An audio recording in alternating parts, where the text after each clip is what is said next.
আল্লাহ, আমি ছাড়া এই দুনিয়াতে তোমার গোলামের অভাব নাই, কিন্তু তুমি ছাড়া আমার আর কোনো রব না। তুমি ছাড়া আমার কথা শোনার, আমার ডাকে সাড়া দেওয়ার দ্বিতীয় আমার কেউ না।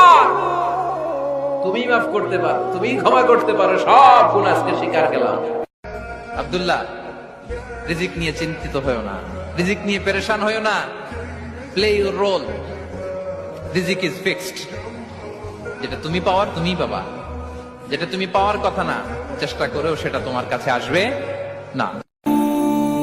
এবং বিশ্বনবীর সাহাবী আবু দারদা রাদিয়াল্লাহু তাআলা আনহু উনি বলতেন, তাফাক্কুরু সাআতিন খায়রুন মিন কিয়ামিল লাইল।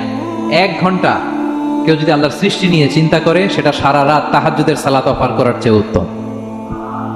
আমরা অনেকে মনে করি শুধু তাসবিহ পড়াই ইবাদত, জিকির করাই ইবাদত, শুধু কোরআন তেলাওয়াতই মনে হয় ইবাদত, শুধু কিয়ামুল লাইল করা ইবাদত। বিশ্বনবীর সাহাবী, যিনি ইসলাম আমাদের চেয়ে ঢের বেশি বুঝেছেন, তিনি বলেন আল্লাহর এই সৃষ্টি শৈলী, এই সৃষ্টি নৈপুণ্য নিয়ে 1 ঘন্টা চিন্তা করা, ক্রিটিক্যাল থিঙ্কিং করা, সারা রাত নফল তাহাজ্জুদের চেয়েও সেরা।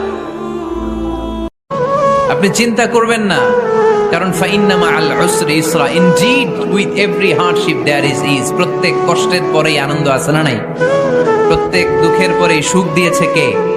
এই যে পরীক্ষার জন্য তোমরা যারা অনেক কষ্ট করে পড়াশোনা করো, তারপর ফলাফল যদি ভালো হয়, আনন্দ আছে না নাই? যারা চাকরি করেন, সারা মাস কষ্ট করার পরে মাস শেষে যখন বেতনটা আসে, সুখ আছে না নাই?